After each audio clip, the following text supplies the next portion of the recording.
আসসালামু আলাইকুম, কেমন আছেন সবাই? আমরা তো আল্লাহর রহমতে ভালো আছি। এই যে গতকালকে গিয়েছিলাম একটা আপুর বাসায়। মাশাআল্লাহ, আপুর বাসাটা এত সুন্দর করে সাজানো গুছানো, দেখলেই পরানটা একদম ভরে যায়।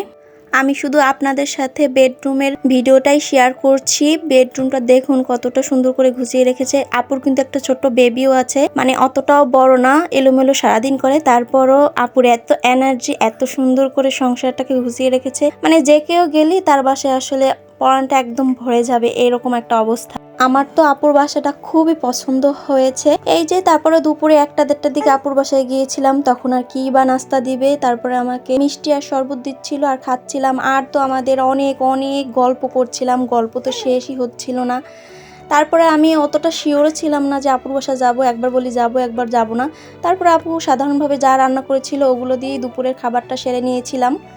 আলহামদুলিল্লাহ, খাবারটা ছিল অসাধারণ। আর এই গাঠি তরকারিটা এত মজা ছিল, আমি তো অনেকবার আপুর প্রশংসা করেছি যে গাঠি তরকারিটা অনেক মজা হয়েছে। ভিডিওটি আপনাদের কাছে কেমন লেগেছে কমেন্ট করে জানাবেন। ভিডিওটি আজকের মতো এখানেই শেষ করছি। আল্লাহ হাফেজ, আসসালামু আলাইকুম।